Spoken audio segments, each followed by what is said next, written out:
Hi guys, welcome back to the podcast. My name is Cass. Thank you so much for being here. Today's episode was highly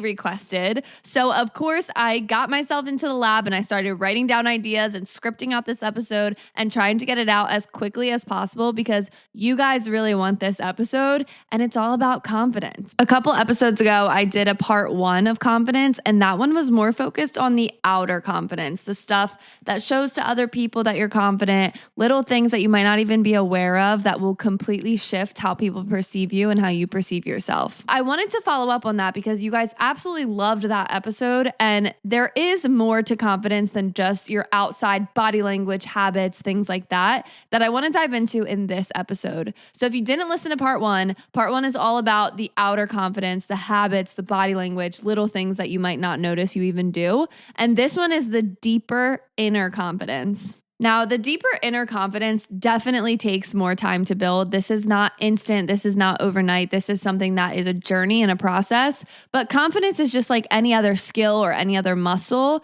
The more you work it, the more it builds. And it's as simple as that. The more you work on your confidence, the more it will build. And then you will see a difference in a couple months, couple weeks, couple years, whatever the case is. Confidence is so important. It's one of those skills that no matter what field you're in, no matter who you're talking to, no matter what you're doing, your confidence speaks for you. It completely shifts what opportunities you get, what rooms you're invited into, what things you can do. And confidence is something that even without any skills on your resume, even without any experience on your resume, if you have confidence, people just trust you more. People will trust you even if you don't have the experience to back it up, if you don't have the degree to back it up. There's something about people that are confident that just attracts everyone and everything to them. So let's get into how to shift your inner confidence. I think the best way that I can put this into perspective for you is I want you to think about somebody else. When you have confidence in somebody else, whether it's a partner, a friend, a parent, somebody that you have complete confidence in, you believe in them, you trust them, and you trust them not because they're your friend, not because of what they look like, not because of their outfit. You trust them because they show up for you. If you have confidence in your friend that picks you up from the airport, you know that they're going to be there when they say they're going to pick you up from the airport. When you have trust in a parent to be there, they're there. You believe in them because of their actions, and you believe in them because of their repeated actions, not just one time, not just a got lucky and showed up. Over time, that trust, that confidence is built. When you meet somebody new, right? Maybe you're meeting them for coffee or something. It's your very first time meeting them. There's always that awkward, do I show up right on time? Do I show up a little bit early? Are they going to be late? Because you don't have full confidence in them, right? Because you haven't seen them. They haven't shown that. They haven't proved it yet. But once you start hanging out with them repeatedly and every single time they always show up 10 minutes early, now you know they show up 10 minutes early. Or if they're late all the time, you at least know, well, they're always late, so it's okay. I can take my time. They're usually late. People's repeated actions build your confidence in them. And the same exact thing is true for yourself. How can you possibly feel confident in yourself if you're never showing up for yourself? If a friend was constantly telling you one thing, but every single time the opportunity arises, they do a different thing, you wouldn't trust them. You wouldn't have confidence in them. You wouldn't believe in them. So why do we do that to ourselves? Why do we tell ourselves, oh, I'm going to start that new program. I'm going to start that new hobby, that new project. But every single time the opportunity arises, you don't do it. Of course you don't feel confident. How do you expect to trust yourself if you're constantly proving to yourself that you're not trustworthy? And it's so weird because to others, we wouldn't even think twice about doing this to somebody else, but we constantly do it to ourselves. We would never bail on somebody repeatedly, every single Sunday, every single new month for months and months and months at a time. We would never do that. That would be horrible.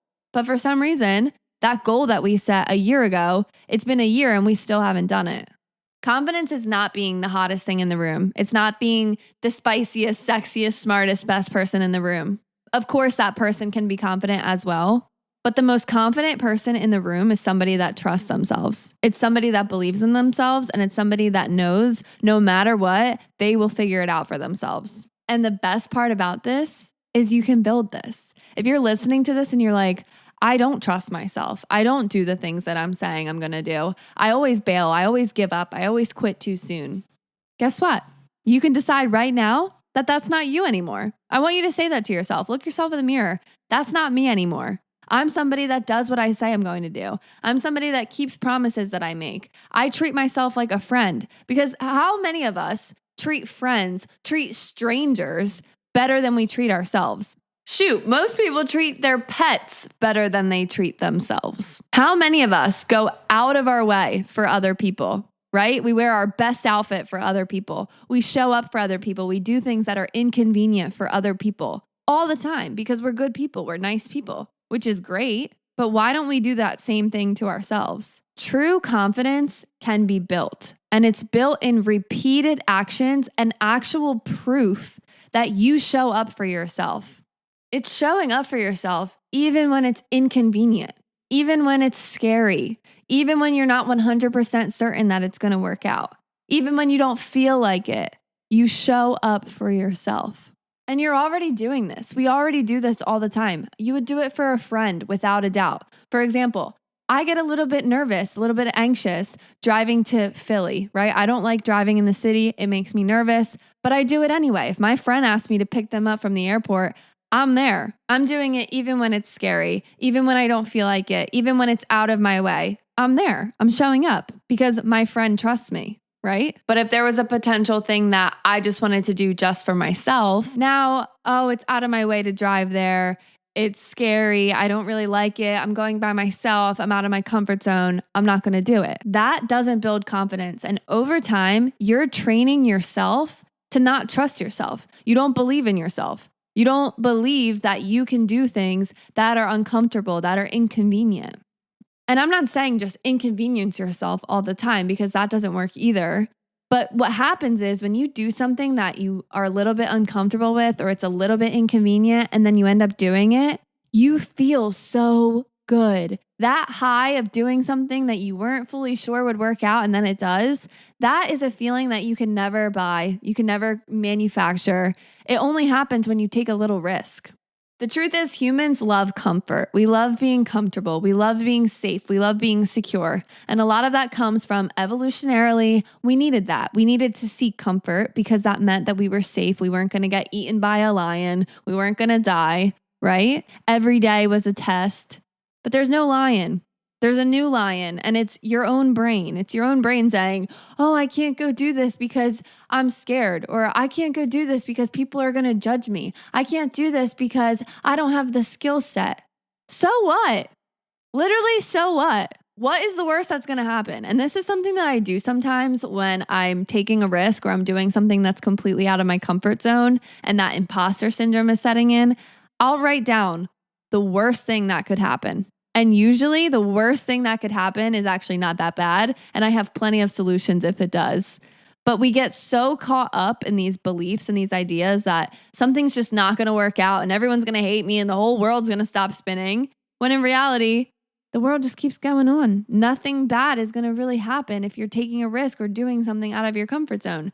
Sure, it might not go the exact way that you want, but when you do it and you complete it, you're going to feel so good after. So I have a couple things for you to start practicing right now that are going to shift this inner confidence mindset for you. First thing that we need to do is we need to reframe our limiting beliefs. And this is something that you can do right now. Your limiting beliefs are things that you believe about yourself that hold you back. We develop our limiting beliefs over our entire lives, but a lot of them stem from childhood, whether a parent told you this, a teacher told you this, a peer told you this, or through society telling you, oh, you're a woman, so you have to act X, Y, and Z, or you're a man, you have to do X, Y, and Z. In the moment, at surface level, these limiting beliefs sound real because we've told them to ourselves often. Other people have affirmed them. You're starting to see affirmations in your life and you believe them. But limiting beliefs are not true. They're not facts. They're made up. They're fiction. They're stories that we tell ourselves. And we need to rewrite them and reframe them to actually feel confident. Maybe one of your limiting beliefs is, I'm too sensitive or I'm too emotional.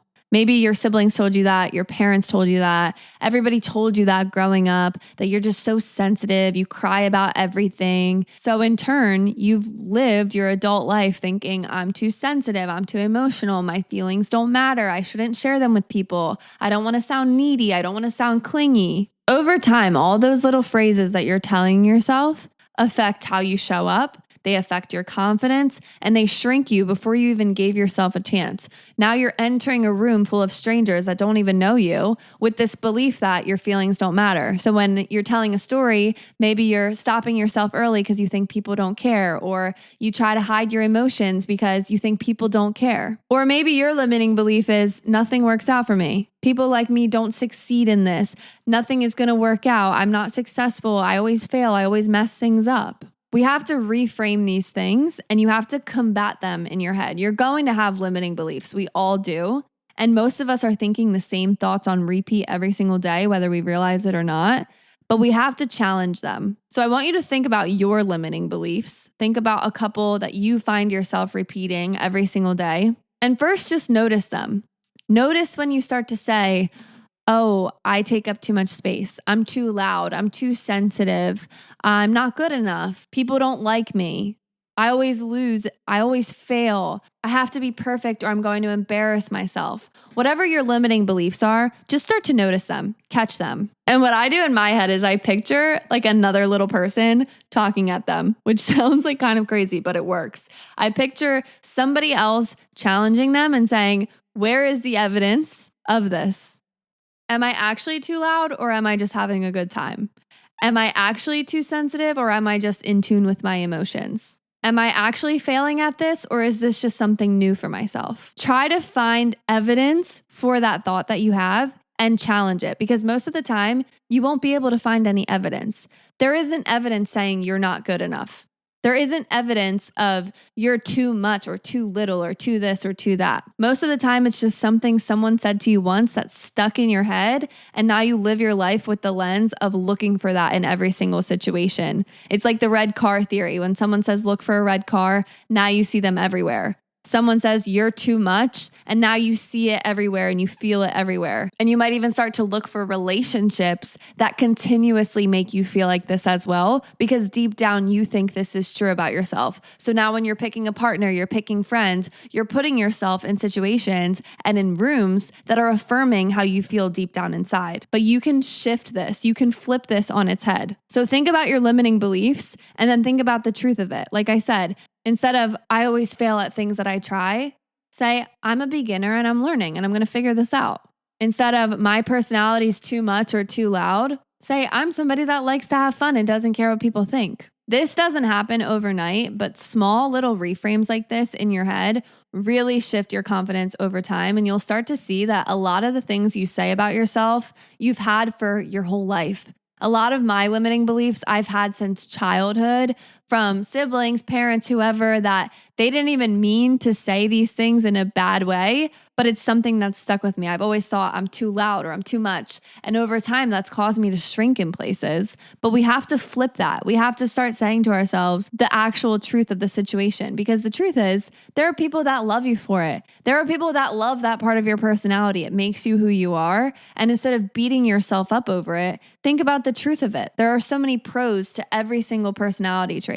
Somebody that's sensitive is really empathetic usually and has really good feelings and emotions attached to them. Somebody that's too loud is actually usually really fun and gets people going and gets people excited and wakes people up. Somebody that's too shy is usually really good at reading the room and observing what's going on. There are so many pros and actual realities of these personality traits that you might have been bullied for or made fun of for or whatever, that have just stuck with you your whole life. But you can change this. No matter how old you are, no matter where you're at right now, reframe it, change it. You're in control of how you show up for the world. You're in control of how you view yourself. And let me just say this too. Confidence isn't never having doubts in yourself. It's never pretending that you have it all figured out.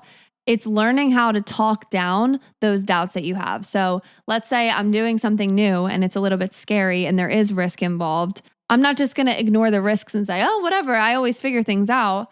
But I can say, okay, if this risk happens, I can problem solve. I can think of solutions. I'm smart. I'll talk to people that will help me. Whatever it is, it's taking those things that limit you and stop you and providing solutions that are actually true with evidence that you'll figure things out. The next part to boosting your inner confidence, and this is a huge one, is stop talking down on yourself to other people. I know it can be funny with your friends, your family, whatever, to kind of bust on yourself and make yourself the butt of the joke. But your body and your mind listen to how you speak about yourself. If you're constantly saying, I'm so clumsy, or I've never been good at math, or I've never been good at this, or I don't know how to do things, I'm so chaotic, I'm always late, all these different things, you are keeping track of how you feel about yourself. And that reeks off of you. Somebody that's constantly putting themselves down to others, even if it is in a funny, joking way, people listen to that and you listen to that. And that doesn't mean that you just start acting like you're perfect and putting people down. You can still be super humble without speaking negatively about yourself. Every time you say, oh, I look terrible today. I hate how I look. I hate my body. I hate this about myself. You're telling yourself that over and over and over again, and your brain really starts to believe it. This self-talk completely shapes how you show up to the world. It shapes how you view yourself. It shapes how your day goes. It shapes how other people perceive you. It completely changes how you walk around in the world. Just like you wouldn't say that to a friend, why are you saying that to yourself or about yourself? And if you're saying those types of things out loud about yourself, I can only imagine what you're saying inside your head about yourself. And like I said, this doesn't just shift overnight. It takes time to build your self-talk and build how you view yourself. But doing this over time will completely shift how you feel about yourself. So the first thing that I want you to do for this is just start noticing what you say about yourself. Just like the limiting self-beliefs, nothing's going to change if you don't even notice you're saying them. So the next time you're talking to your friend and the first thing you say is, oh, sorry, I look a mess today. Notice it. It's okay that you said it, but notice that you're just making these throwaway comments about yourself. Even though it's funny, even though you're joking, notice which ones you say. You probably say similar ones over and over again. And then next time, reframe it. Think about it. If you wouldn't say it to your friend, don't say it about yourself. And you don't have to completely jump the gun and start saying, oh, I'm amazing, even if you don't feel amazing or you don't like how you look or whatever. That's okay. But just show up. You don't have to go completely positive. You can just go neutral and say, this is how I look today. This is my outfit today. Instead of, I hate this outfit. I hate how I look. Just say, this is it today. This is how I'm showing up. And if you want to change it, change it. I think a big reason that we do this is because we think it makes us come across as relatable and humble, but it actually makes us appear insecure and not confident. And it's teaching yourself over and over and over again that it's okay to talk down on yourself. And even worse, if this is really extreme and you find yourself doing this all the time, you're teaching others to say those things about you as well. If you're so comfortable putting yourself down, what makes you think other people don't feel comfortable to put you down as well? Versus somebody that speaks highly of themselves, even while remaining humble. Because like I said, you can be humble and still like yourself. But somebody that speaks highly of themselves, now people say the same things about them. Somebody that doesn't put themselves down, other people will not be as comfortable putting them down. It's like the example of going in someone's car. One of your friends has fast food trash and everything on the floor and gum wrappers and all this different trash all around their car. And the other person has a completely clean car. They throw their trash away. There's nothing on the floor. Which car are you more likely to leave trash in? The person with all the trash already, oh, I left my receipt in there. It doesn't matter. Versus somebody that has a clean car and keeps it super clean, you're going to make sure you cleaned up your space before you leave that car. It's because one person holds themselves to a certain standard and you follow that naturally. People love to say, treat others how you want to be treated. But the real saying has always been, treat yourself how you want others to treat you. If you treat yourself with respect, if you keep promises to yourself, if you show up for yourself, if you speak highly of yourself, naturally people are going to follow. And of course, still treat people nicely as well.